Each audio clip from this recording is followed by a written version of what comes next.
Welcome to Khushi's healthy kitchen. ಇವತ್ತು ನಮ್ಮ kitchen ನಲ್ಲಿ ನಾನು ನಿಮ್ಗೋಸ್ಕರ ಸ್ಪೆಷಲ್ ಆಗಿರುವಂತಹ ವೆಜ್ಜಿ ಮಶ್ರೂಮ್ ಪಲಾವ್ ಮಾಡೋದು ಹೇಗೆ ಅಂತ ತೋರಿಸ್ಕೊಡ್ತಾ ಇದ್ದೀನಿ. ಸೊ ಎಲ್ಲರೂ ಮನೆಯಲ್ಲಿ ಪಲಾವ್ ಮಾಡ್ಕೊಂಡು ತಿಂದೇ ಇರ್ತೀರಾ, ಬಟ್ ಇವತ್ತು ನಾನು ಸ್ಪೆಷಲ್ ಆಗಿ ಒಂದು ಡಿಫ್ರೆಂಟ್ ಆಗಿರುವಂತಹ ಪಲಾವನ್ನ ನಿಮ್ ಮುಂದೆ ತೋರಿಸ್ತಾ ಇದ್ದೀನಿ. ಸೊ ಅದನ್ನ ಮಾಡೋದು ಹೇಗೆ ಅಂತ ನೋಡೋಣ ಬನ್ನಿ. ಅದಕ್ಕಿಂತ ಮುಂಚೆ ಯಾರೆಲ್ಲ ಚಾನಲ್ ಸಬ್ಸ್ಕ್ರೈಬ್ ಆಗಿಲ್ಲ, ದಯವಿಟ್ಟು ಈ ಕೂಡಲೇ ಚಾನಲ್ ಅನ್ನ ಸಬ್ಸ್ಕ್ರೈಬ್ ಆಗಿ, ಹಾಗೆ ಆದಷ್ಟು ನಿಮ್ ಫ್ರೆಂಡ್ಸ್ ಗಳಿಗೂ ಕೂಡ ಶೇರ್ ಮಾಡಿ. ಓಕೆ, ಈಗ ವೆಜ್ಜಿ ಮಶ್ರೂಮ್ ಪಲಾವ್ ಮಾಡೋದಕ್ಕೆ ನಾನಿಲ್ಲಿ 1 ಬೌಲ್ ಅಷ್ಟು ತರಕಾರಿಯನ್ನ ತಗೊಂಡಿದ್ದೀನಿ. ಕ್ಯಾರೆಟು, ಬೀನಿಸು ಹಾಗೆ ನವಿಲ್ ಕೋಸನ್ನ ತಗೊಂಡಿದ್ದೀನಿ. ಬೇಕಿದ್ರೆ ಆಲೂಗಡ್ಡೆನೂ ತಗೋಬಹುದು. ನಿಮ್ಗೆ ಯಾವ್ದೆಲ್ಲ ವೆಜಿಟೇಬಲ್ಸ್ ಇಷ್ಟ ಆಗುತ್ತೆ ಆ ವೆಜಿಟೇಬಲ್ಸ್ ಎಲ್ಲ ಆಡ್ ಮಾಡ್ಕೋಬಹುದು. ಹಾಗೆ ಒಂದ್ ಸ್ವಲ್ಪ ಅವರೆಕಾಳು, ಇದಕ್ ಬದಲಾಗಿ ಹಸಿ ಬಟಾಣಿ ಅಥವಾ ಒಣಗಿರೋ ಬಟಾಣಿನ ನೆನೆಸಿ ಕೂಡ ಉಪಯೋಗಿಸ್ಕೋಬಹುದು. ಸೊ ನಾನಿಲ್ಲಿ 2 ಗ್ಲಾಸ್ ಆಗೋ ಅಷ್ಟು ಪಲಾವನ್ನ ಮಾಡ್ತಾ ಇದ್ದೀನಿ. ಹಾಗಾಗಿ ನಾನಿಲ್ಲಿ 4.25 ಗ್ಲಾಸ್ ಅಷ್ಟು ನೀರನ್ನ ತಗೊಂಡಿದ್ದೀನಿ. 2 ಗ್ಲಾಸಿಗೆ 4.25 ಆಗುವಷ್ಟು ನೀರನ್ನ ತಗೊಂಡಿದ್ದೀನಿ. 4.25 ಗ್ಲಾಸ್ ನೀರಿಗೆ ನಾನಿಲ್ಲಿ ವೆಜಿಟೇಬಲ್ಸ್ನೆಲ್ಲ ಹಾಕೋತಾ ಇದ್ದೀನಿ. ಸೊ ಮೀಡಿಯಂ ಸೈಜಲ್ಲಿ ಕಟ್ ಮಾಡಿ ವಾಶ್ ಮಾಡಿ ಇಟ್ಕೊಂಡಿದ್ದೀನಿ.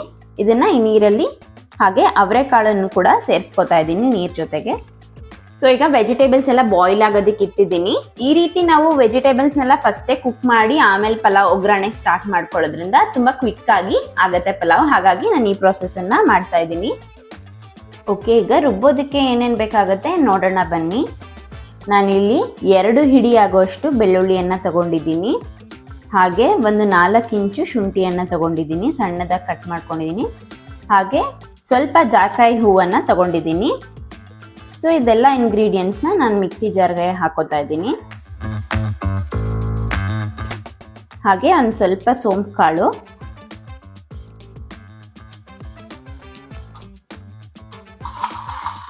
ಹಾಗೆ ಒಂದು 8-10 ಲವಂಗ. ನಾನಿಲ್ಲಿ 2 ಗ್ಲಾಸ್ ರೈಸಿಗೆ ಮಾಡ್ತಾ ಇರೋವಂಥ ಮಸಾಲೆ ಇದು. ಸ್ವಲ್ಪ ಚಕ್ಕೆ.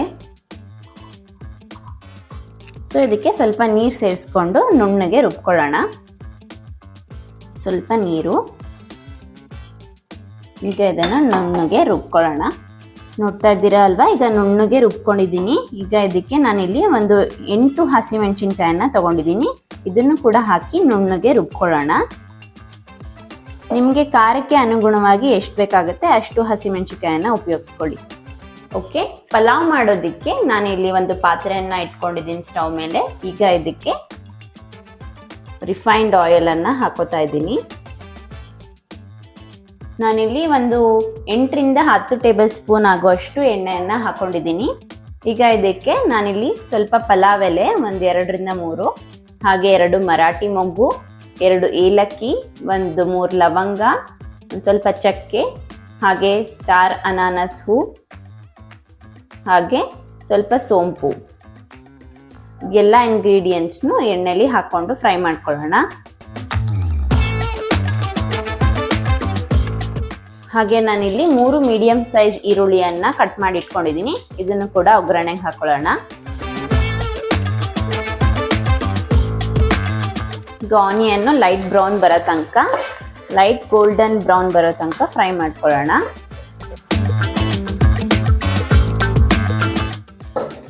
ಓಕೆ, ಆನಿಯನ್ ಈಗ ಸ್ವಲ್ಪ ಲೈಟ್ ಗೋಲ್ಡನ್ ಬ್ರೌನ್ ಕಲರ್ ಆಗಿದೆ.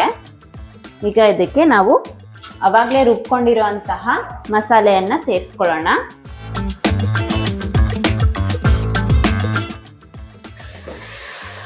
ಈಗ ಈ ಮಸಾಲೆಯನ್ನು ಕೂಡ ಎಣ್ಣೆಯಲ್ಲಿ ಚೆನ್ನಾಗಿ ಫ್ರೈ ಮಾಡ್ಕೊಳ್ಳೋಣ. ಹಸಿ ವಾಸನೆ ಹೋಗಿ ಎಣ್ಣೆ ಬಿಡೋ ತನಕನೂ ಈ ಮಸಾಲೆನ ಚೆನ್ನಾಗಿ ಎಣ್ಣೆಲಿ ಫ್ರೈ ಮಾಡೋಣ.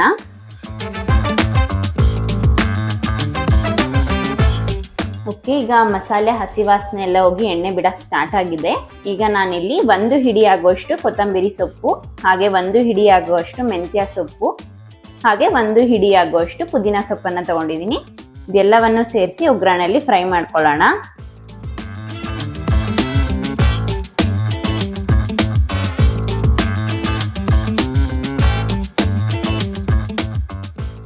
ನಾಲ್ಕು ಮೀಡಿಯಂ ಸೈಜ್ ಟೊಮೆಟೊನ ಕಟ್ ಮಾಡಿ ಇಟ್ಕೊಂಡಿದ್ದೀನಿ.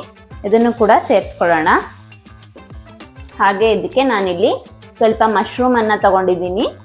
ನಿಮಗೆ ಎಷ್ಟು ಬೇಕಾಗುತ್ತೆ ಅಷ್ಟು ಮಶ್ರೂಮ್ ಹಾಕೋಬಹುದು. ನಾನಿಲ್ಲಿ ಸ್ವಲ್ಪ ಮಶ್ರೂಮ್ ತಗೊಂಡಿದ್ದೀನಿ. ಇದನ್ನು ಕೂಡ ಒಗ್ಗರಣೆಗೆ ಹಾಕಿ ಫ್ರೈ ಮಾಡ್ಕೊಳ್ಳೋಣ.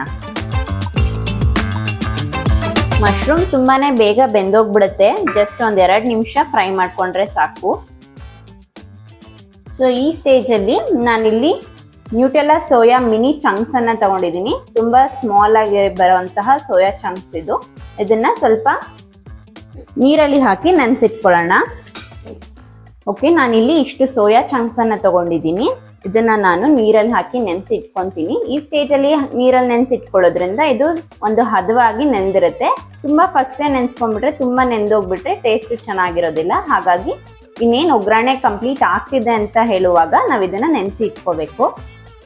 ನೋಡಿ ಈ ರೀತಿ ಇದು ನೀರಲ್ಲಿ ಹಾಕುವಾಗ ದಪ್ಪ ಆಗುತ್ತೆ.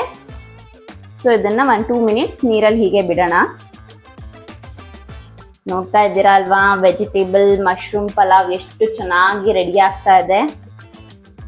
ಸೊ ಮಸಾಲೆ ಎಲ್ಲ ಎಣ್ಣೆ ಬಿಡಕ್ಕೆ ಸ್ಟಾರ್ಟ್ ಆಗಿದೆ. ನಂಗಂತೂ ಘಮ ಘಮ ಅಂತ ಇರೋದಕ್ಕೆ ಯಾವಾಗ ತಿಂತೀನಿ ಅಂತ ಅನಿಸ್ತಾ ಇದೆ. ಅಷ್ಟು ಚೆನ್ನಾಗಿ ಪರಿಮಳ ಬರ್ತಾ ಇದೆ.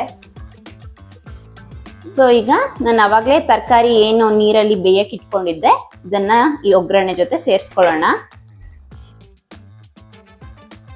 ಆಲ್ಮೋಸ್ಟ್ ವೆಜಿಟೇಬಲ್ಸ್ ಎಲ್ಲ ಕುಕ್ ಆಗಿದೆ.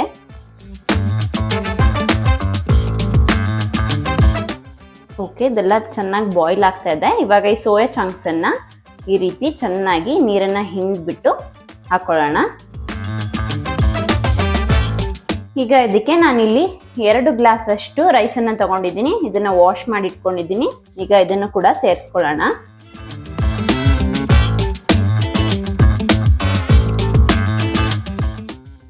ನಾನು 2 ಗ್ಲಾಸ್ ರೈಸಿಗೆ 4.25 ಗ್ಲಾಸ್ ನೀರನ್ನ ತಗೊಂಡಿದ್ದೆ. ಯಾಕಂದ್ರೆ ವೆಜಿಟೇಬಲ್ಸ್ ಹಾಕಿರೋದ್ರಿಂದ ಸ್ವಲ್ಪ ಜಾಸ್ತಿ ನೀರು ರಿಕ್ವೈರ್ಮೆಂಟ್ ಇರುತ್ತೆ. ಹಾಗಾಗಿ ನಾನು 4.25 ಗ್ಲಾಸ್ ಅಷ್ಟು ನೀರನ್ನ ತಗೊಂಡಿದ್ದೀನಿ. ಈಗ ರುಚಿಗೆ ತಕ್ಕಷ್ಟು ಉಪ್ಪು,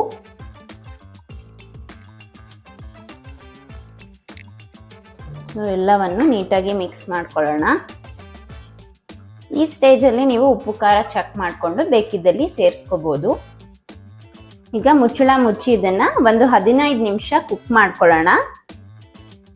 ಮೀಡಿಯಂ ಫ್ಲೇಮ್ನಲ್ಲಿ ಕುಕ್ ಮಾಡೋಣ. ಹಾಗೆ 5 ಮಿನಿಟ್ಸ್ ಒನ್ಸ್ ಇದನ್ನ ಮುಚ್ಚಳ ತೆಗೆದು ಒಂದ್ಸಲ ಕೈ ತಿರುಗಿಸ್ತಾ ಇರಬೇಕು, ಇಲ್ಲಾಂದ್ರೆ ತಳ ಹತ್ಕೊಬಿಡುತ್ತೆ. ಹಾಗಾಗಿ ಈ ರೀತಿ ಮಾಡೋದ್ರಿಂದ ತಳ ಹತ್ತೋದಿಲ್ಲ. ನೀವು ಸೇಮ್ ಪ್ರೋಸೆಸ್ ಕುಕ್ಕರಲ್ಲಿ ಕೂಡ ಮಾಡ್ಕೋಬಹುದು. ನಾನು ಪಾತ್ರೆಯಲ್ಲೇ ಮಾಡ್ತಾ ಇದ್ದೀನಿ. ಸೇಮ್ ಪ್ರೋಸೆಸ್ನ ಕುಕ್ಕರಿಗೆ ಹಾಕಿ ಒಂದು 2 ವಿಷಲ್ ಕೂಗಿಸ್ಕೊಂಡ್ರೆ ಪಲಾವ್ ರೆಡಿ ಆಗುತ್ತೆ.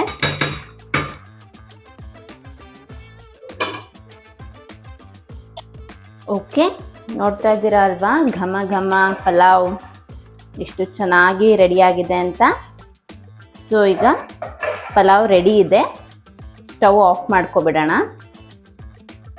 ಕಂಪ್ಲೀಟಾಗಿ ನೀರೆಲ್ಲ ಡ್ರೈ ಆಗಿದೆ. ನೋಡಿ ಎಷ್ಟು ಚೆನ್ನಾಗಿ ಕಾಣಿಸ್ತಾ ಇದೆ ಪಲಾವ್. ಸೊ ಈಗ ಸ್ಟವ್ ಆಫ್ ಮಾಡಿಕೊಂಡು ಸರ್ವಿಂಗ್ ಪ್ಲೇಟ್ಗೆ ಹಾಕೊಳ್ಳೋಣ.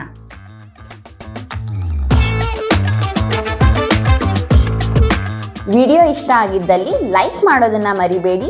ಹಾಗೆ ನಿಮ್ಮ ಫ್ಯಾಮಿಲಿ ಅಂಡ್ ಫ್ರೆಂಡ್ಸ್ಗೂ ಕೂಡ ಶೇರ್ ಮಾಡಿ. ಧನ್ಯವಾದಗಳು.